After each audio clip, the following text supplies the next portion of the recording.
You're listening to Stay on Topic, episode 23 and a half. You can reach us on email at stayontopic111@gmail.com, although no one does. You can hit me up on Twitter at Giltastrophe, or James. At PostJam9. And Bob. At Bob Ricotta. And to my left is the man who laughs, Bob Ricotta. How you guys doing today? Very well, Bob. Good. And to your left is a friend of Trekkies everywhere, James Post. Always will be. Just quick. As we're recording this, Harvey is about to make landfall in the Gulf Coast, Texas. So, good Lord, everyone, stay safe for God's sake. Evacuate, get the hell out of there, and God, I hope this isn't as bad as it seems to be. Oh, we're not going to respond by saying good luck and giving a thumbs up. Did you see that? I missed that one. Yeah, that was our president's response. That was our president as he was getting ready to leave for Camp David, asked by a reporter what he would say to residents in the path of the storm. And he said, good luck to all of you, and gave a thumbs up. We went about, 10 days between recordings? So a lot of shit happened. Steve Bannon, not in the White House anymore. Anyone surprised? A little. Really? A little. He was I don't know if he's the architect of the whole immigration policy or if he was just a supporter, but that was the one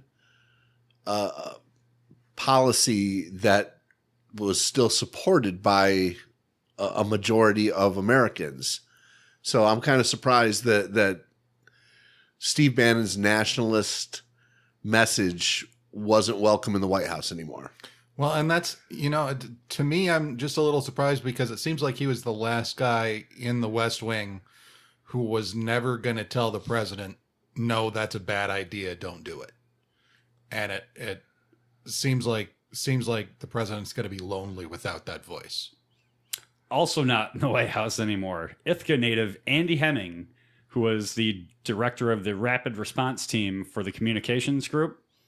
They had one? Yes. And one of his daily duties was, and everybody has one of these guys in communications, is digging up positive stories and shuffling them out to the press and pushing those talking points. Yeah. That was his job. Guess how difficult his job was. He got fed up and he's out of there. Also, not in D.C. anymore is Dan Kamen. I don't know if you guys know this story. This is great.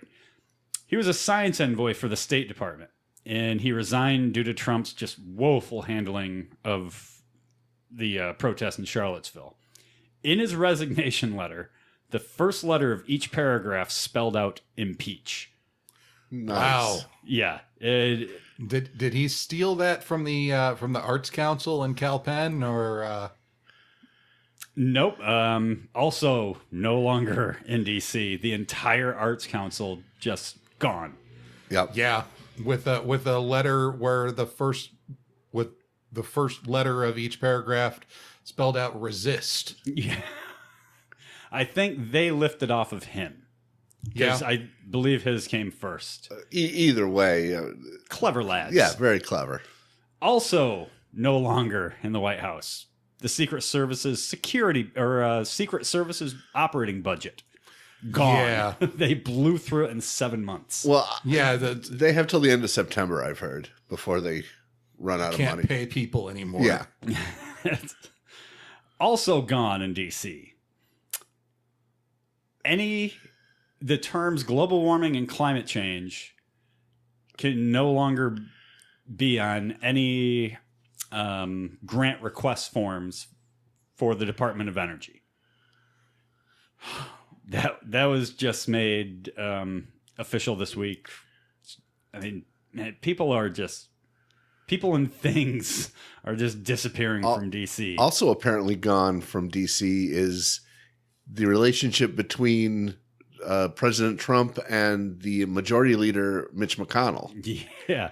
Little frosty between those two. A bit. I don't know if you listen to Sarah Sanders today, maybe that was yesterday, when asked about the president's relationships on the Hill, she said they were great. Oh, okay. False alarm then. Also gone from the military, transgender folk. Yeah. The president actually followed up on his tweets from last month and issued an official order saying that transgendered people can no longer enlist in the military. How does that affect already enlisted transgender? He left that up to Mattis at Defense. Okay. You guys study what the effect is and figure out what you're going to do with the people who are already in. But that wasn't addressed directly. The other thing that was addressed directly was that the military is to stop paying for sex reassignment surgeries. So that's gone. Also gone. Any charges against Sheriff Joe Arpaio? Arpaio? I thought it was Arpaio. Arpaio. He just, as we're recording Arpaio this, sounds too foreign. right? Just got a presidential pardon. Yeah, to the point where we really don't know much about it because there's really just like This is breaking in the thing that last happened, and 15 that's it. minutes. Yeah. In a 2-paragraph statement, the White House said that Mr. Arpaio gave, quote, years of admirable service to our nation and called him a, quote, worthy candidate for a presidential pardon. Yeah. That's where we are, people. But James, you got some interesting takes on the Democrats' chances in 2018 or 2020 or both. Well, 2018 is mostly what the stuff I was reading was focusing on, and it's I'll get to my conclusion, but so there was a report from Vox today. We're recording this Friday, saying that according to recent polling, Democratic congressional candidates could get 54% of the vote if the midterms were held today, like total vote nationwide. Right. Which would only translate into 206 seats, leaving Republicans with 229 seats and still the majority. The report, which was based on work by Elliot Morris at Decision Desk HQ, didn't draw a conclusion about whether that was really the outcome of intentional gerrymandering or not. I tend to think it is, but however you characterize it, it's not good news for Democrats. Report. No. The same day, today, was an article on NBC News website suggesting a strategy in which Democrats could take 50 House seats by focusing on areas that Obama won that later went for Trump in 2016. So I guess my question, based on those two things just today is, do we actually know anything useful about the 2018 midterms right now? Not a goddamn thing. That was kind of my conclusion. Nor should we, because, we've got a year and some change. That's a lifetime in politics. We don't know how things are going to shake out. We don't know if there's going to be any charges brought against Donald Trump by the special prosecutor. So P-tape. It's coming. So, Yes. Keep wishing. Statisticians and pundits have to do something during the off season. Obviously. So, we get things like this. I have heard from 538 that these numbers aren't insignificant, because if you track the generic Republican Democrat poll, who would you vote for, a Republican or a Democrat, if you don't put names on those party affiliations? Yeah. Those actually are fairly good predictors of how people will vote when there are actual candidates on the ballot. So there is good news for Democrats in that they are polling ahead of Republicans in generic ballots.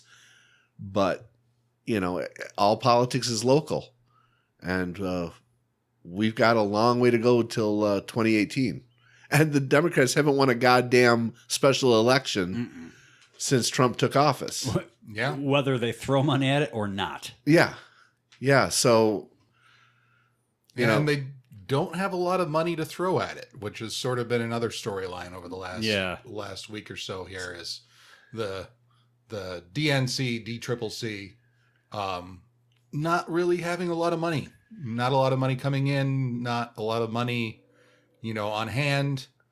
And the response mostly has been that Democratic donors, they give their money directly to candidates. And that's why the money is not coming in to the national organizations. I'm not sure I buy that. But certainly it doesn't help anything because, God knows the Democrats need to be doing party building right now. And there's no resources to do it with. I would have thought Donald Trump would have been a godsend for fundraising. And it just doesn't seem to. The Republicans are doubling the fundraising of Democrats as far as the national organizations right now. But, I mean, the GOP has always been a much more well-maintained machine. And the Democrats' base really doesn't get whipped up about this stuff until months before an election. Yeah. They're just not organized. That, and they have the problem of the progressives wanting to pull further away, kind of what you see on the right, with the Freedom Caucus versus the established GOP. You're getting the same kind of pull on the left. It's not quite as severe, but those tensions are there. Going back to the special elections, I can see a scenario in which Democrats would be disheartened. You look to the Georgia 6th. That was there for the taking. That was the special election came at a time when Trump was unpopular, and they had a decent candidate. To be clear, has not been a time yet when Trump has been popular. No, but he had hit one of his valley. He. And 86? 86, he was pretty popular. So the Georgia 6 was there for the taking. They threw money at it, and they still couldn't win the election. So I'm wondering if Democratic donors are sitting on their hands right now, seeing how things shake out, waiting to get excited about some candidates before they throw the money in. Yeah, and that's, it's not sexy at all. But if I was going to play, armchair, DNC, DCCC chair, I would be saying 2018, it would be great if we win some House seats. This is our year to take back state houses. Absolutely. Because that's where the gerrymandering comes from. If they don't get control of redistricting in some of these states, they're never going to have a House majority again. No, and it's so much harder to flip a seat at the state level than it is the national. I mean, that's damn difficult to do. It takes money and time, and it takes recruitment of candidates. Yeah. And it's something that Republicans have continued to do, have done well, operate, local organizations, city and county level party or, operations. It's GOP versus DNC, man. I mean, the GOP is a much more finely tuned machine, but have been for a long time. All the way down the line, Democrats are just, they're never taking the long view. It's always, we've got to win back the House. We've got to win back the Senate. Like, that's something that can be done in a single cycle. And we've got to win the presidency. And just ignoring the thousands of lawmakers who, by the way, make laws that affect a whole lot more people than federal law does. In a more direct way. Absolutely. Also, we had in response to the Charlottesville protests, we had the protest in the Boston Commons. I don't know what to call that. I mean, it was a tiny demonstration by white nationalists, But it was responded to by 40,000 counter protesters. at which point it was I thought it was really encouraging. Yeah, I mean, it was Because inspiring, Boston's racial but history, not so great. That's true. Also, the The problem there? Too many Irish? Took it right from me. That was an alley-oop. and lastly, politics-wise, unless you guys have something else, the president just lost his goddamn shit in Arizona. Yeah. I mean, he was told not to come. He was Unhinged. our healer in chief, a week and a half removed from some pretty serious racial strife in Charlottesville. And what does he do to bring our nation together? He attacks the media. He attacks the counter protesters. He whips up his base. He does nothing to bring us together. And I saw some fairly alarming numbers in a poll taken after Charlottesville, but before the president's rally. Around 62% of Republicans said that the president was right, that both sides deserve blame for what happened in Charlottesville. I was floored by that. Yeah, that's disheartening. It's I don't know, and I don't mean to hijack the conversation, but how do we fix this? How do we come back together as a country?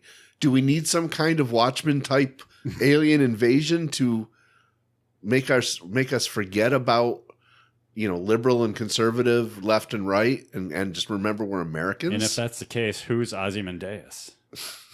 Like, seriously, who would that be? Bernie? I mean, Is that Trump? Has that been the plan the whole time?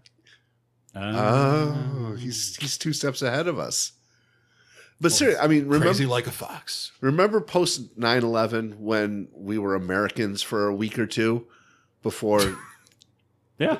things devolved back into Yep. partisanship? I mean, is it going to take us something of that magnitude for us? If it costs that much for a week or two, that's really a little terrifying. Well, then this country is lost. I hate to say it, but if we can't agree that neo-Nazism is bad, it's worse than people protesting neo-Nazism. If 62% of Republicans are so in love with their brand that they cannot step away from it to say, no, the neo-Nazis and white nationalists, they really deserve the blame for this, then I don't know how we come back from this. Well, and just to jump on, and this is a little more inside baseball, but that Arizona appearance also featured Trump meeting with all of the people challenging Jeff Flake, Yes. Yeah. which was on camera. So that's not exactly a party unity. Even within the Republicans, not a party unity strategy there. More and more, you see more Republican lawmakers trying to distance themselves from Trump, especially after Charlottesville. I know what public opinion says, but we had, 3 or 4 more that were not shy about saying, look, this is bad. Well, it was about 2 or 3 podcasts ago, we talked about the possibility of Republican defections. Do you think Jeff Flake is ripe for a defection? Could he become a Democrat? No. Not in Arizona. GOP money's too good. I mean, seriously. But Yeah, and it's like Susan Collins and her the rumors floating about her maybe running for governor in Maine, and Paul LePage, the governor of Maine, saying she'd never win a primary in Maine as a Republican. you think that's well, LePage is insane. Yeah, but I don't think he's wrong either. I don't know. A hot take, America. failed experiment. Bring on the asteroid. All right, so everyone's sufficiently depressed now. Yeah. Well, more depressing news. Warner Brothers wants to do a Joker origin movie. Yes. But didn't I see Scorsese attached to that? Or I don't As give a a producer. shit who is okay. attached to it. It's a bad fucking idea. I don't Like it's It's a bad idea for reasons we were discussing on Twitter today. yeah, it's the Joker is one of those precious few characters where you shouldn't know the origin. Okay, I can see that. A lot of people point to the Under the Red Hood Sure, storyline from the Killing Joke. as being his origin, and DC had tried to retcon that out. And actually, he's had two origins. One, like way back in the 30s when he was first introduced, that got retconned out. Then Under the Red Hood, and they've slowly backed away from that one over the years. Well, they did a book with him explaining his own origin and telling several different stories, and then basically at one point saying he doesn't even know. yeah, I mean, we shouldn't know. yeah, that's really kind of the whole point of the character, and that's the biggest misstep in the Burton movie. Yeah, And it's Jake Tapper, great White House reporter, was in a Twitter argument, I guess yesterday, and was arguing that the Red Hood origin was the canonical origin of the Joker, and PolitiFact actually felt the need to do a fact check on that. Went to DC, their communications department, and their official position is that there is no canonical origin of the Joker, that it's just not known, that nothing that has been said is canon or not canon. There's just different stories, and that's the way it should be. So Jake Tapper was ruled mostly false for saying that by Fake news. PolitiFact. So, okay, just spitballing and kind of expanding on this. What if they made a Joker origin movie with 3 separate origin stories? and I don't know how you Run execute. Lola Run. Exactly. Exactly. Where there's no, as you said, I like the fact that there's no one origin story, because the Joker's insane and he's not a trustworthy narrator.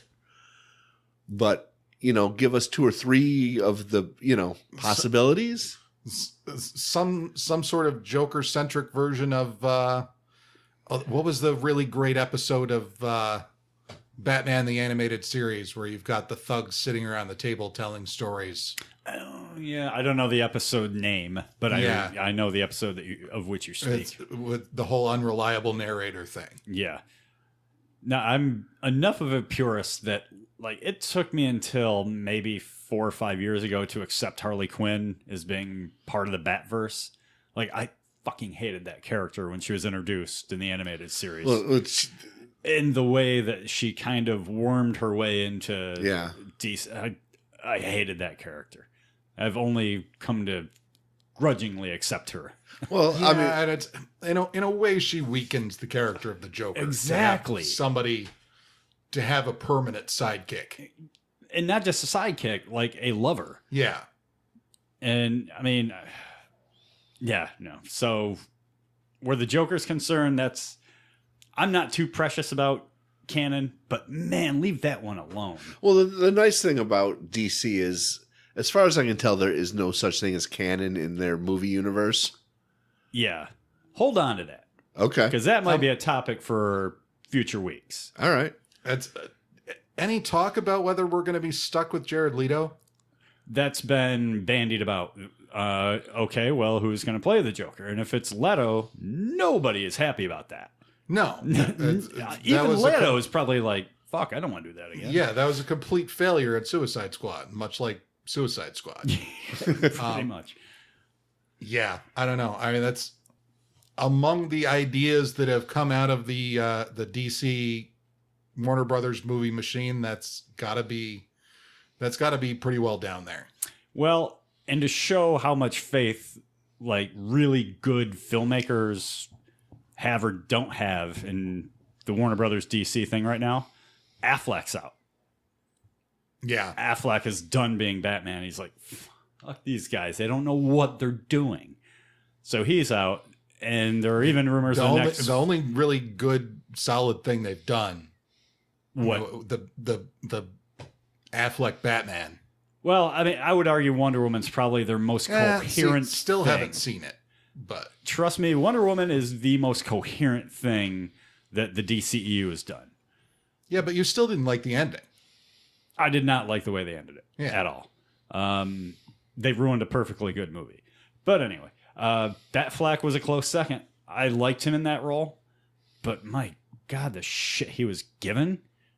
Like Justice League, I'm gonna go hate watch when it comes out. Yeah. We keeping you up, buddy? Sorry. Yeah, the DC universe is a hot mess. It's in bad shape. Maybe It's time to bring out Arm Fall Off Boy. also He more needs and an more origin story. that's coming out is the changes that Joss Whedon is making to the Justice League movie. Apparently, he's doing more than just a couple of reshoots. Like he is. Yeah, there's some money going into this. Yeah, they're basically had to redo the entire ending under Whedon's tutelage. And hey, he's one of the best script doctors in Hollywood. He knows how to fix a mess. You know who else was a really good script doctor? Carrie Fisher. Carrie Fisher was brought in on a lot of movies that were just going to shit. And they're like, call Had Fisher. no idea. Oh, yeah. Yeah, that's how she really made her money post Star Wars, was fixing other people's fuck ups and scripts. And she was damn good at it. Anyway, that's all that. Orkada and I will go on a quick tangent about Game of Thrones before we get to our main topic. And we are going to spoil the shit out of things. So if you don't want to know or you're not up to speed, we are after season 7, episode 6. We're going into the finale. What'd you like? What'd you hate so far this season, Bob? I hate the compressed time schedule.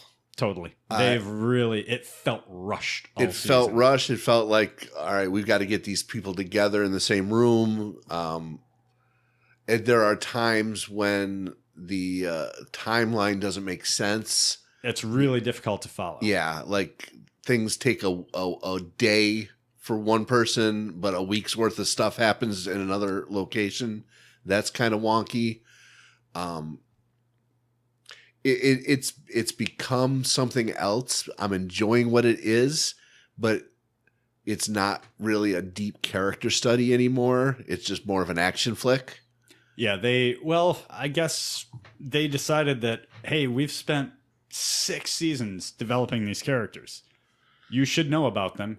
Now here they go on dragons and fighting ice zombies. Right. So I get that. But man, it just seems like they are just rifling through this stuff so quickly. You're not exactly sure how much time has passed. Should that much time has passed? Right. Has passed. I don't like the relationship between the Stark sisters. I find that. Still think that's a ploy. I still think. You think they're. I think Arya's playing the angles because she's on to Littlefinger. Okay. I hope so. That's my hope, because I would hate to see the Stark. Words. Yeah. I'd hate to see the Stark family splinter. What's left of it. Because we already know, Bran's really fucking shit up because he's really the Night King. What? That's my theory. Bran is the Night King, huh? Yes, that's my theory. Okay. Interesting. Notice how more and more distant he's getting from people. Yeah. Telling you. Okay. Bran's the Night King. All right. Let's. Okay. Our main topic this I week. agree with both of you. Game of Thrones is still great. It is still. It's yeah. And you've watched it this long, and you want to know what the big payoff is in season 8, which I reluctantly call season 8. Yeah, if they did that split season thing, like I think Mad Men did that. I think Breaking Bad did it. And that really helps kind of transition us into our main topic this week, which is basically the nature of short season binge watching versus long form old school network storytelling and the advantages and disadvantages to both. James, this was your brainchild, really. Yeah. So and it lead us in, would you? Well, it sort of grew out of watching The Defenders earlier this week. And we're not going to get into Defenders spoilers. But I think it's a good jumping off point because I felt like I enjoyed watching The Defenders. I didn't feel like it paid off what had been set up with the previous seasons of the Marvel Netflix stuff. And a lot of that was the result of mistakes that were made earlier on. And I think in a way that's unique to this model of dropping whole seasons at a time. And you know, that's, you only have to look to Iron Fist. You know, that's obviously there must have been some sort of test audience for Iron Fist. And maybe they liked it. I don't know who that test audience would be. Yeah. I really don't. But honestly, I think, you know, especially when you're talking about, you know, the Marvel Netflix stuff in particular on this point, their production schedule to get everything to tie in together was so tight that I think even if they did get a strong response one way or the other from a test audience, I'm not sure there would have been time to do anything about it. Right. And I guess that's, you know, my main point is when you do things that way, there's really no way of retooling something that isn't working. Agents of S.H.I.E.L.D. is probably the best argument for the old school network 23 episode season, which is you can make changes throughout. Like you have that big break after Thanksgiving. Yeah. Where you can really start to retool things. Okay, what worked, what didn't, fix things and make it better. Yeah, and I'm not aware enough of how TV is made. Can they really do that? They do all the time. Yeah. They do all the time. You'll notice, you know, little changes in tone, or I don't know about you guys, but I'm a big credits watcher.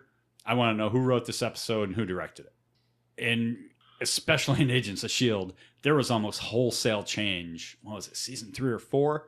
Yeah. I mean, you didn't recognize any of the writers' names after the winter break when it came back in, February? And yeah, that's the advantage of doing the old school network style. However, the major disadvantage, especially now, is 23 episodes is too goddamn many episodes to tell a story.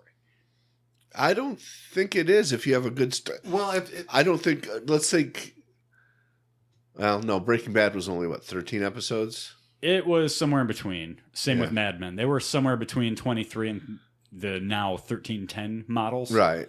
And they worked out, but my headphone just cut off. Yep. Yeah, sure did. Okay. Anyway, those worked really well because you had singular visions, and those singular visions were trusted. And, you know, they were on basic cable, so no one really gave them a chance anyway. Yeah, and I don't think any of us would question the value of a full 23 episode season when it comes to The West Wing. No. That's, you know, it was planned for that. And I think that's where you run into trouble with, you know, things running 13 episodes when they should have run 10. Yeah. Or, you know, it's this commitment to we've got to put out this much and we don't have that much story. Right. Or you don't have a showrunner that's capable of convincingly stretching this stuff out. Yeah. Jessica Jones had a great showrunner, and she stretched out and made it work. Yeah. Kenji Although- Johan, who does Orange is the New Black. As much as I love Jessica Jones, I still feel like it feels like there's 2 episodes too long. There's like 3 arcs in that show. That one felt 3 episodes too long. The first season of Daredevil, which had 2 showrunners essentially, one to get the thing off the ground and then another one to actually execute it. That felt really sluggish in places. To me, so far, the best thing Netflix has done with the Marvel stuff is Daredevil Season 2. Season 2 moved right along. You had a lot of different plot But points that that had all 2 worked. completely separate arcs as well. Yeah, and it worked great. So are you saying that 10 episodes is too short for 2 or 3 arcs? Because I thought Jessica Jones's arcs worked.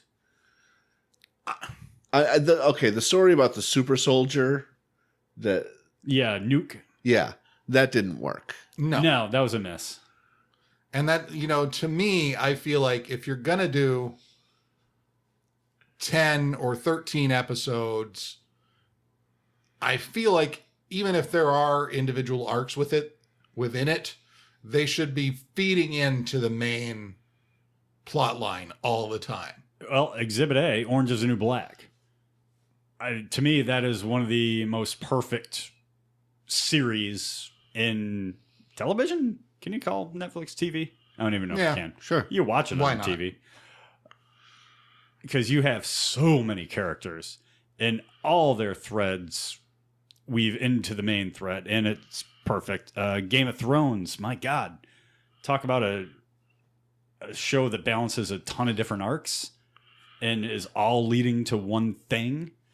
Well, and That does it really well. Game of Thrones is something I wanted to get back to because that's another disadvantage of the Netflix model is that water cooler conversation that drives your viewership Yeah. isn't possible. Yes. And You've either seen the whole thing and then you can't talk to your friends who haven't because of spoilers, or you have seen the whole thing and you talk to your friends who have seen the whole thing once because you've both seen the whole thing and there's nothing else to talk about. Or the third problem, the people that read the source material and are all up in your face about it all the time. Yeah. Well, in the books, is it? hate those people. we've had this conversation before, but because there's such a glut of media out there to consume, we've lost those cultural touch points. I'm dating myself extreme here, but I remember in the 1970s. I thought only Chris was dating himself. Yeah, pretty much.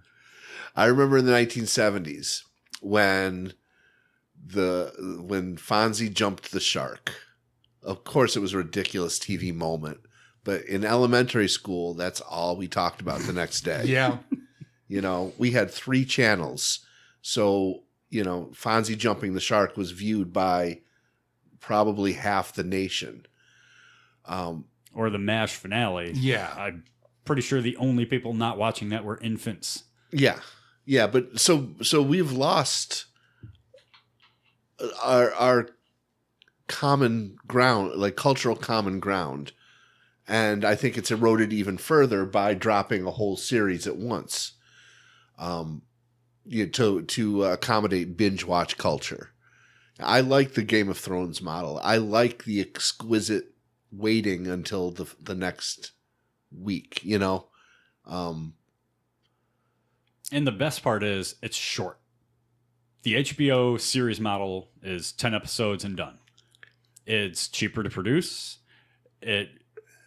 You have to move things along at a pretty brisk pace without losing something. And Westworld was a perfect example of how the HBO model works, and it works well. I wonder if that number 10, was that something that they studied and did, tests on and found, okay, 10 is the perfect number? I can't answer this because I was HBO Dark when Sopranos was a thing. Mm-hmm. How many episodes were in a season of that? I don't know off the top of my head. And I think The Wire was like 12, maybe. So it's I'm just only wondering if recently that it's kind of been the 10, template. Yeah, the 10, 13, 10 for 10 for Netflix, HBO, 13 for like AMC, Mad Men, Sons Well, of Anarchy. it's HBO 10, Netflix 13, AMC is somewhere between 13 and the network 22, 23. I'm just wondering if a showrunner says, okay, I've got this great story, I need 15 episodes to tell it. Would a network give them 15 episodes, or do they have to fall into one of these pre-tested models? I'm pretty sure if you're knocking on HBO or Netflix doors, you have to adhere to their templates. Okay. AMC seems to be much more easy about that. Because wasn't one of the Walking Dead seasons like 19 episodes? I think it was season 2. That actually felt like it was 30 episodes. Was that the farm? That was the farm. Oh, the farm. Oh, yeah. But, yeah, But you learned so much about planting crops. not really. You learn more about planting crops in season 4 when they were at the prison. Sorghum. So, what is your stand? I mean, you're a TV file. Do you like the binge watch of the all drop at once, or do you like the drip of episodes being released once a week? I guess it really depends on the show. In the case of The Defenders, it was 8 episodes. I mean, that's well short of Netflix's usual 13. So it was easy to sit around on a hungover Saturday afternoon and just take it all in. With a show like Orange is the New Black, I'm going to spread that out. I'm not going to watch every episode in 1 or even 2 days. I like to watch a couple episodes, let it sink in, rinse, repeat. Because that show is really deep and there's so many moving parts to it. Kind of like Game of Thrones. You kind of want to sit on that a while. I will say I think I'm pretty much done with the old network 22-23 format. I do not have the patience for it anymore. It works for sitcoms. Yeah, I can see that. It works hour, for, well, actually 22-minute bites. Right. It works for especially non-serialized sitcoms. Yeah. But I mean, are there any good non-serialized sitcoms out there anymore? I don't know enough about network TV to really right. say. Well, that's exactly. I mean, if there was something decent on network TV, we would know about it. We're kind of plugged into that culture. Yeah. I mean, the only sitcom, if you can call it a sitcom, you've got Always Sunny, you've got Archer. Yep. Yeah. I can't think of another sitcom that's worth watching. Well, we're all nerds, obviously. There are 4 comic book TV shows on the CW. And they all adhere to that 22 episode model, and I can't get through them. I'm too impatient. Yeah. I enjoy. Stretch things out too long. I was loving the hell out of Arrow for the first 2 seasons. Right? And then it lost me. Yeah. And haven't been back. See, I've stayed with all 3 of them. I've 4. I haven't gotten into Supergirl. Boy, I could get into Supergirl. Yes. Wow. Yeah, that was me. That's not appropriate in a professional environment. Good thing we're not that. No, I have no problem with. I don't think those shows suffer from the 23 episode format. I think that you are able to tell 2 or 3 stories in a season that way. You don't need a big bad to last all 23 episodes. Tell that to the showrunners of The Flash.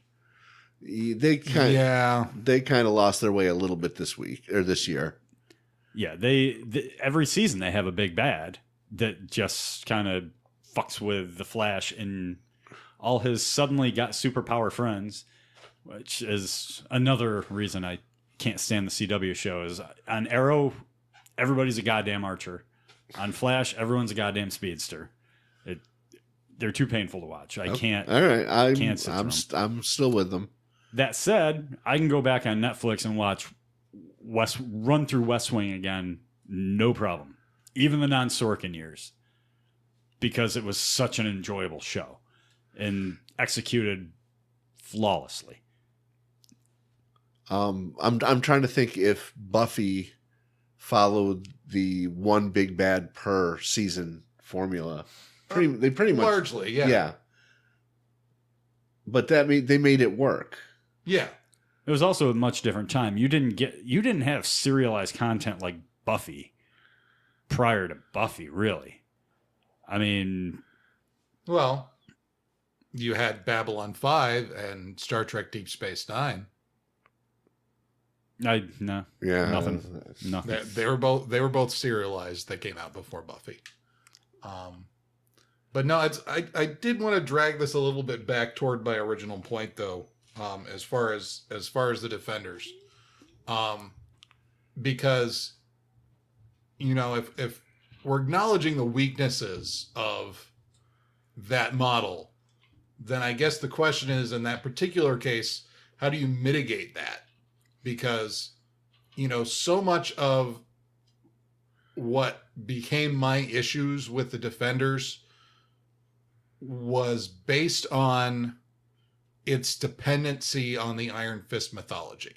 Yeah. And they were stuck with that. Yeah. Well, first of all, they miscast Danny Rand badly. Yeah. But I'm not sure who could have done much with that writing anyway. But he doesn't bring any charm or... I tried to watch Iron Fist with my wife last week. She got through 23 minutes of the first episode. And she just kept saying, who is this kid? Was he an infant when his parents were killed? And he ended up being taken in by monks? It's like, no, he was 12, 13, 14, something like that. How can he not know how the world works? Yeah, it was... I don't understand how Marvel's movies can be so tight and so well organized and so well executed, and their television arm is just like all over the place. Well, and it is all over the place because the people who are doing the Netflix stuff have nothing to do with the people who are doing the... Well, that's what I'm saying. How has the television arm not tried to be like the movie arm and have their own Kevin Feige that's guiding all these series along? I mean, it's really not a spoiler. It's more of a massive disappointment in Defenders. Nobody mentioned Frank Castle. Yeah. The motherfucker was shooting up New York City, and you had 4 of the heroes, and nobody said, hey, man, you dealt with that Frank Castle guy. Is he really not? Nobody mentioned him. Nobody mentioned the Kingpin, and it's like, this is part of your goddamn universe. And you don't even acknowledge it? And that was kind of the thing I was going to bring up next, which is, so you've got the Defenders. It was pretty good, but I don't think what people were hoping for. It was fun. It wasn't terrific, and I wanted terrific. And isn't Punisher what's coming up next? Yes. Not really a launching platform for a new major story arc there. Oh, they had a teaser trailer at the end that you didn't see because Netflix diverted you somewhere else before they got to the teaser at the end. Well, no, we did watch the teaser at the end. But it doesn't really set up... No, it doesn't. I mean, and I can't see a Punisher series setting up a new major arc that would draw in the Defenders for another team up. Yeah, to me, so yeah, Punisher shouldn't even have his own show. Anyway, when do you regroup? I don't know. I mean, Marvel bumped Ike Perlmutter off of the movies side down to the TV side. Then Perlmutter went and joined Trump's administration. So now you're left with, was it Jeff Loeb and used to be an artist, Joe Quesada. Yeah. Are kind of the guys in charge of the TV arm, and they are fucking shit up. I mean, Agents of S.H.I.E.L.D. finally found some kind of footing. Like, their most previous season was by far their best. But that took them 5 years to get there. But, it's... Spidey fans aren't going to be shocked by the idea of Joe Quesada fucking something up. Yeah, right? Was he with a clone? He was the One More Day guy. Spider-Man selling his marriage to the devil. Oh, okay. to bring back his aunt, who was going to die in about 3 weeks based on how they drew her at the time. Anyway. Yeah. Joe Quesada is a much better artist than he ever was a story creator. Yeah. Well, wasn't he like editor in chief at the time? I know he was a high up. I don't know if he was ever editor in chief. I'm not sure. But anyway, getting back to the Marvel Netflix stuff, I guess my question is, if you dropped a bunch of your audience with Iron Fist who either didn't like it or didn't even make it through it, maybe they came back for Defenders, weren't that impressed. I'm not saying nobody was, but there was a share of people who weren't. How do you get them back on board now? Yeah, with this model, you need the benevolent dictator. You need the Kevin Feige that knows his shit or her shit, knows what they're doing, and can weave something consistent through these. I like the different tones for each character. Bob and I were talking last weekend, the first couple episodes of Defenders, whenever they cut to Luke Cage, you got the Luke Cage color palette, you got the Luke Cage soundtrack. Every time you cut to Danny Rand, you got that palette, I'm not sure people noticed it. They did a great job with that. It was very subtle but noticeable to anybody that watched and really loved this stuff. Well, I'm not sure people noticed it as much because it went through the whole series, but all of the series were color graded that way. No, Jessica Jones was color graded totally different than any of the others. Daredevil is color graded much different than Cage or Iron Fist. That's what I'm saying. They all had their colorful. own. They each had their own unique color grading. Yeah, and that's basically what they're referencing when they're cutting back and forth in Defenders. Right. That yellow that dominated Luke Cage in his own series is what you get when they cut to him in the Defenders. Yeah, it was really well done. They're just calling back to what they'd already set up. But story-wise, yeah, they need somebody to be at the helm that knows what they're doing. And I guess that's the whole thing is like when things drop and they're just there and you watch them or not, and it's not something that's running for weeks and weeks and your friends can say, hey, you should get on board. This is actually pretty good. Like, how do you bring back in those people you lost? Put out good shit.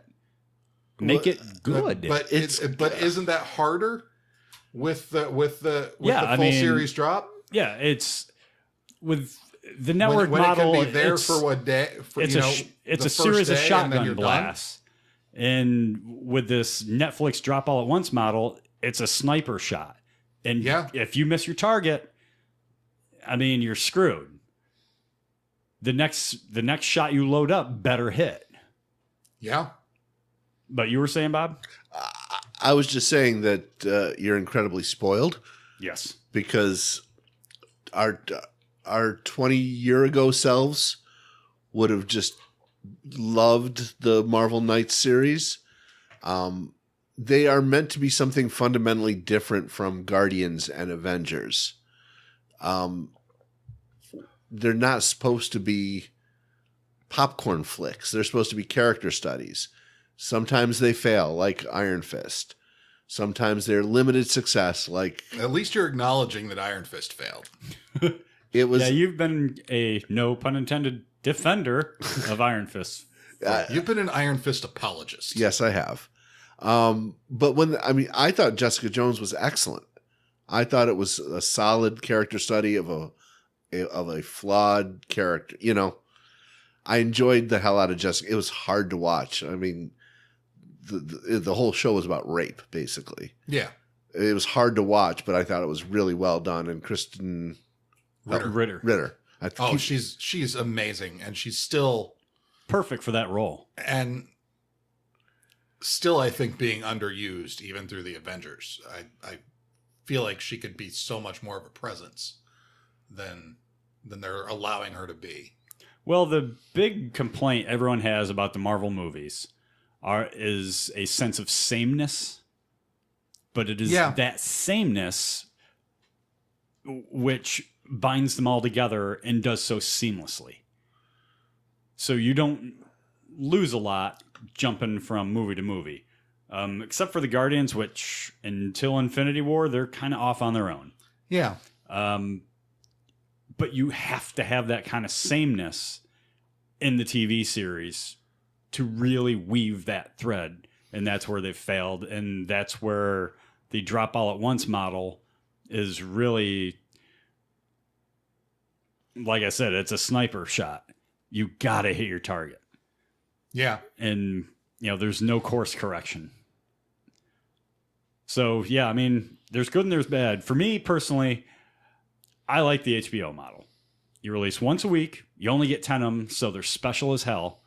And they are super well produced and well financed. The Netflix model is frustrating, or can be frustrating, because you can't talk about it with anybody. Yeah. And you can burn an entire day if something's really good, and then you feel bad about yourself. Yeah. And fuck the old networks. No, I don't feel bad about myself. Fuck the old network 22 episodes. That's too goddamn many. Unless Aaron Sorkin's writing it, you're not keeping my attention that long. Yeah. That's where I'm at. What about you? Yeah, it's hard for me to even judge at this point because I don't really have access to anything other than, Netflix, Hulu. I don't have HBO Go. Don't watch Game of Thrones. It's been a couple of years since I've watched anything that was waiting for a week to see the next episode. So I'm not sure I'm even in a position to have an opinion. Bob, where do you come down? I think I like the weekly releases. As I said, I like those cultural moments where everyone can say, "Oh my God, zombie dragon," and we can talk about it because it just happened 2 days ago, Or in the case of The Walking Dead, where you're just bitching about the show together the whole week. Yeah. Like, Yeah. Jesus Christ. How do you jump the shark 3 times in a series? You didn't get past your "oh my God, zombie dragon" moment the first time you read through the monster manual of AD&D? Well, it wasn't live. I didn't see it. It was Okay. just And where'd they get the chains? Anyway, go on. good question. But and I'm not a binge watcher. Because of my schedule, I like to save things like Game of Thrones. Well, not Game of Thrones, but I like to save big shows for when my wife and I can watch them together. And our schedule allows for maybe 1 or 2 viewings a week. So the whole, the drop all at once, we're only 3 episodes through Defenders because we just can't find the time to watch them. So it feels like they're dropping once a week almost. Oh, yeah. So That's the way, like I said, you can parse those out, but do so at your own peril for spoilers. Sure. And, I mean, stay off social media for. Yeah, or just being out of the loop if that's important to you. But really interested to know what the listeners think. What format is their preferred format? How do they like to consume their media, especially television media? Let us know. You can email us at stayontopic111@gmail with a .com. Hit me up on Twitter at Giltastrophe, or James, At PostJam9. or Bob, At Bob Ricotta. or we're all on Facebook and all that shit. But not Snapchat because we don't send dick pics via Snapchat. No, we take the old Polaroids and trade them back and forth. We're very old school about our dick pics. This must have been Christmas time. Yes, it was. I see the holly. Oh, and the berries. Wow. Those aren't berries. And that's not Holly. I think her name was Brenda. Thank you. Good night, ladies and gentlemen. You've been a wonderful audience. Play us out on that BC Rich Warlock, James. I can't. No.